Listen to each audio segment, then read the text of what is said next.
Hello and welcome to Economic Forum, where we discuss various issues affecting our country. We discuss issues to do with tourism, agriculture, manufacturing, education, sports, the arts, to see how they impact on our economic development. My name is John Masugu. The month of April is our Independence Month, and 18th April in particular is our Independence Day. So we take stock of how far we've gone with regards to achieving our goals of independence. At times you hear people, when they're disgruntled with things going on, when they go down, when the chips are down, they wish colonialism comes back, which is really retrogressive, and that's what we're going to be discussing with our guest today, Michael Mataure, a former member of parliament and also a trainer in that regard with regards to parliamentarians contributing in parliament and other community development projects. Welcome to the program. Thank you, John. Is it good when chips are down to reject your home and say, I wish I was born in the Mataure family because things are down in the Masuku family, or I wish I was born in another country and not Zimbabwe because there are potholes and other things, or I wish that colonialism would come back? It's very difficult to countenance how a person would go that far. Effectively, life itself is a journey that is ups and downs. And if it gets to issues such as one's origins and one's history, you can only regret, but it would be folly to go the whole way to really go into trying to reverse what you have gained. And such is the story of Zimbabwe. The struggle was a century old. I think people forget that. They simply take perhaps what was the height of the struggle, but it actually dated back to the 1890s, the late 1890s. And for Africa, it even stretches further 400 years before that. So we should understand it not only in the context of our personal trials and tribulations, but we should look at it in the context of a much larger agenda which has kept us under subservience. Maybe what is important is for you to spell out the context, as you rightly say, that it stretches from far back, because at times you see people posting nice roads, nice buses during the colonial era, but that's just a small section, and it actually affects the youngsters who were not there. They really feel that it was good, everything was rosy during those days without understanding. So where is that missing link for everyone to understand that while there were those types of buses, while there were those types of roads, but life was not rosy. That's why other people left school, left their jobs in order to fight for the country. Yes, it's very cogent that we should look at these matters in that light. We need to understand that the small settler community in the country prepared for their own existence, and they concentrated on those places where they would ensure that educationally, in terms of health, in terms of jobs, in terms of opportunity, in terms of access to loans and to self-determination, they were able to use the greater population, who were marginalized, by the way. And in many cases, what I think is important is also to understand that the history is written by those who want to portray and share a particular narrative. So the narrative that we've had, even today, the economies of Africa, we are always classified as people that cannot feed themselves. Africa is perpetually portrayed as poor. Africans cannot organize, cannot do anything. But if you look at the terms of trade, what remained is the tail end of the Industrial Revolution, which was to transport all minerals, all materials to Europe, has remained intact. It is now administered by ourselves, but the terms under which those arrangements were put have remained intact. So today we cannot get an African scientist who would register a patent easily. They will either be poached by a Western industrial conglomerate or be offered very lucrative conditions to go and do the same piece of work in a Western institution. So we have continued, albeit reluctantly, over time. And I think what is important for us is to understand the deep-seated nature of the injustices that started with colonialism. So we have ourselves to blame, because what it means that for people to be making such posts, to be having pride in colonialism, in oppressors and so forth, it's a lack of education and knowledge. Where are we missing it? It comes from several things, because what you need to understand is that the control of resources, the control of territory, the control of economies is a much deeper and much more focused agenda. We need to move away from glorifying trinkets, which is what often happens. A person, gets educated, they think of themselves only. They might be actually an expert in one of several fields: health, education, legal profession, whatever. The Western psyche is that they make sure they are committed people whose job it is to ensure that their system continues to work. In our case, each one is trying to escape from the township. Each one is trying to escape from the rural area. Each one is trying to escape from the poverty that they experience. Traditional dressing, want to leave it behind. Everything. And traditional food. Exactly. Yeah. And we also say that if you should respect someone, you are fearing them. You should assert yourself. We never had, before independence, if you recall, children were called street. They were not street children, and it was not because of the colonial system. It was because our traditional African system does not allow a person to be without a home. We do not allow for a person to be destitute. There's no destitution. If you could not afford fees, the larger family would rally around and help you with that kind of system. Michael Mataure, who is our guest today, is a former member of parliament, and we are discussing our independence, the value of our independence, how we can participate in economic development in order to prosper as Zimbabweans. So join us in the second segment of Economic Forum.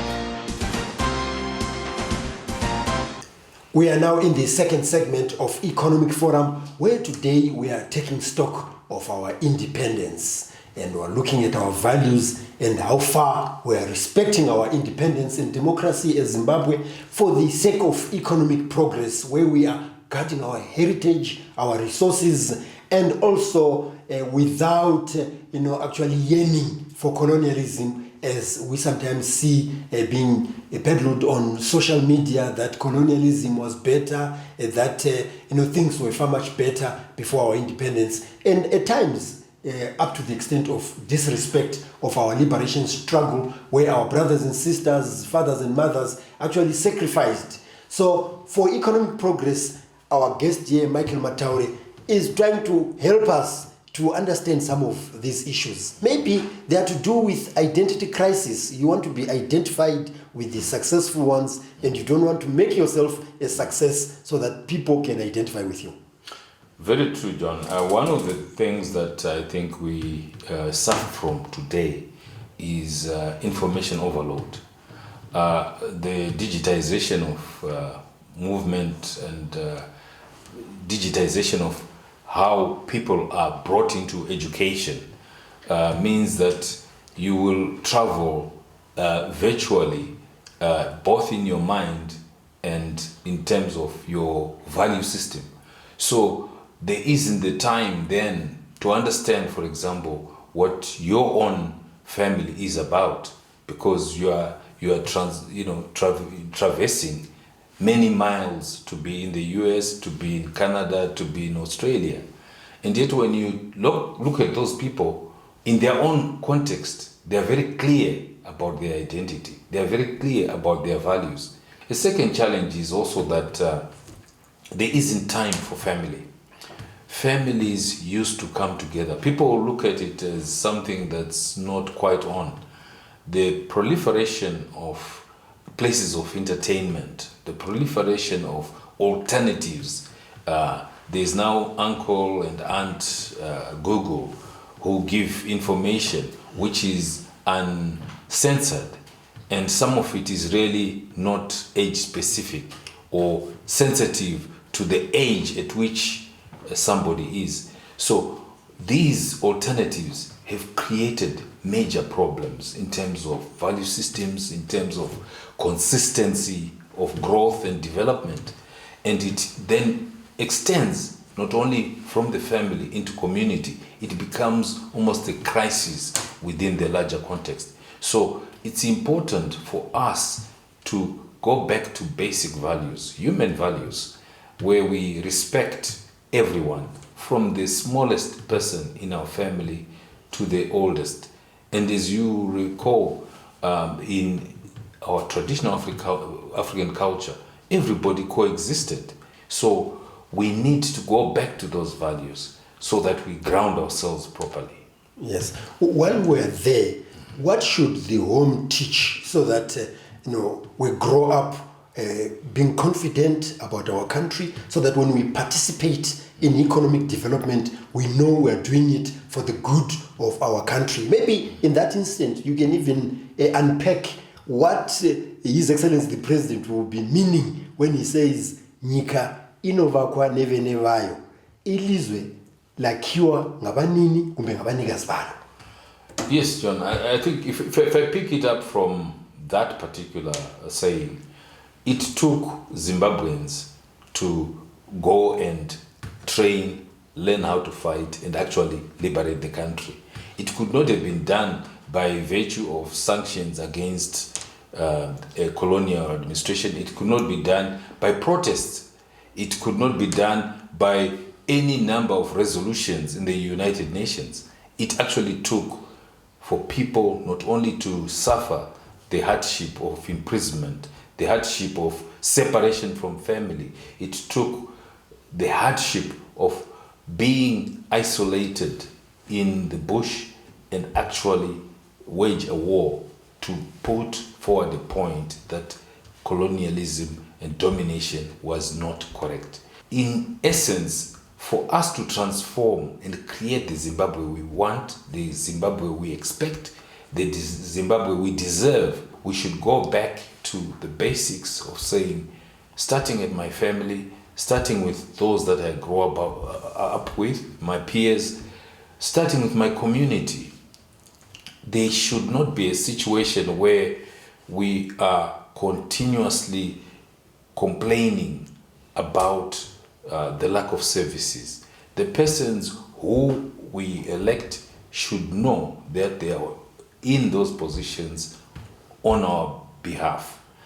Whether it's my councillor or my school board chairman at the local school, all those people put into any kind of position are there to serve, to lead, and to be coordinators of organized activity. And you who elect them must make sure that you participate and also review how they are doing, rather than leaving them to do their own thing, and then when things are down, you complain. Very true. And I think that side of it is where we are also lacking the connection between a value system that we all cherish and the so-called independence of individuals, where the rights of minorities supersede and overtake the rights of the majority and the greater good of the public. So we have a responsibility not only to look after our own success, but to say, if we succeed as a collective, the whole nation succeeds. But if one individual succeeds, we've only done a very, very small service to the success of our country.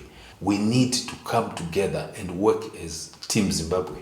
Yes. That's Michael Mataure, who is our guest today. He's a former member of parliament, and we are taking stock of our independence for our economic development. How should we approach economic development as one? How should we be proud of our nationhood? How should we be proud of our heritage and our history in order to uphold our independence that came after a protracted liberation struggle? So join us in the third and final segment of Economic Forum.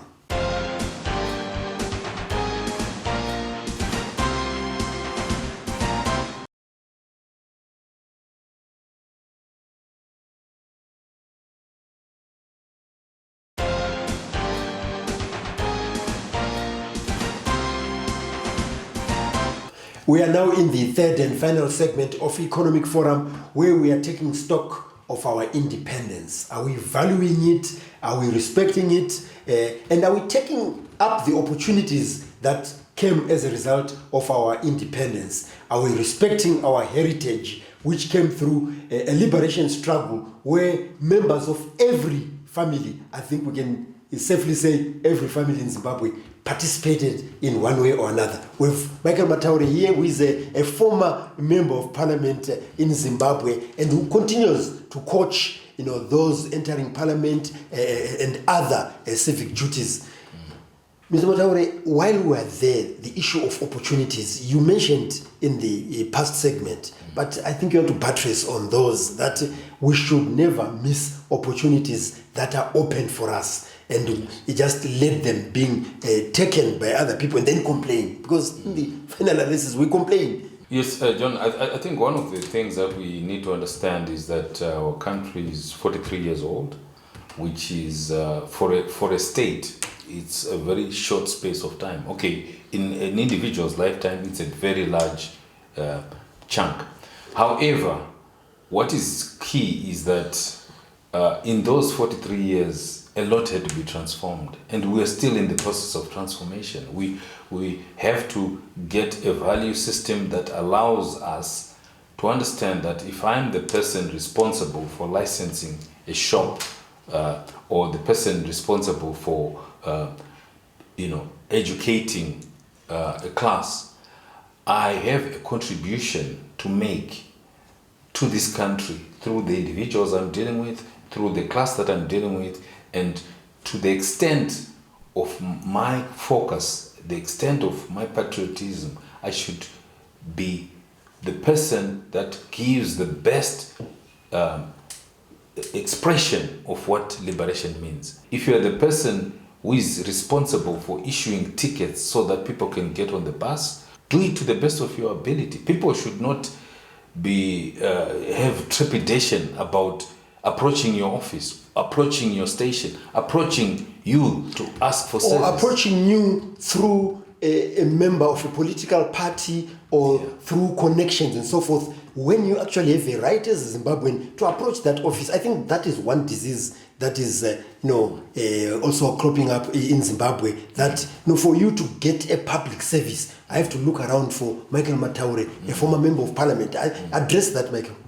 I think what is important is that we need to understand that the country belongs to every Zimbabwean, and every Zimbabwean is equally entitled to every opportunity that is available. And to the extent of us understanding why it was important for the liberation to take place, it was because of the injustices suffered by every single person who then took up arms, who then went to prison, who then today is part of the new wave of people that are coming in. The issue of our identity has to do with us understanding that Zimbabwe is actually, it should subserviate all other interests that we have. Zimbabwe as a people, as a nation, as a place in history that is recognized by the global community.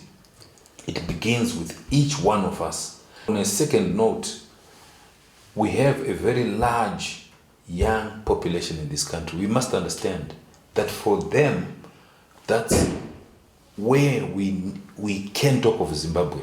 We need to understand that Zimbabwe is not about just us who are in the sunset of our lives, but the next generations must find expression in their individual quests, in being Zimbabwean, in seeing the examples and understanding the history of why it was important for us to liberate this country. It's very, very key. So, in short, how can we change this culture whereby if we want to access public service, we have to pay, we have to be connected, and so forth? That has to change because, many people actually believe that it's a way of life, yet it's actually a cancer that is destroying our country. I think we must draw a line. A line must be drawn to say no payment for any service that is within the public realm. We should not pay other than the fees collected simply and specified in law. There is no reason for people to wake up at 2 a.m. to go and line up for forms for passports. That should not be. And pay for someone to sleep there for them. No, it should not be. We actually all collectively should say no to that practice. And it's possible to do so. We need to collectively boycott, expose, report, and name and shame. Name and shame, and to the extent possible, arrest such. Because the negativity that is then associated with this country affects all of us. We lose our identity. We actually lose it by allowing such vices to happen. So it must be a collective national effort to say, not only is it Zach's problem, each one of us must be a mini Zach. Make sure that wherever you are, you do not accept and do not support such behavior. Michael Mataure, a former member of parliament, we have been taking stock of our independence, how we can participate as citizens in order to ensure economic development, in order to value our democracy. And we've been touching on a variety of areas where we've succeeded and where we need to take stock and improve or change a negative culture in order for us to succeed as a country. If you'd like to get in touch with us about these programs, you can do so on the numbers that are showing on your screen. If you'd like to engage with us, you can also do so on the social media platforms that are being flashed on your screen. If you've missed some of the episodes of Economic Forum, you can watch them on our YouTube channel, which is Economic Forum Zimbabwe.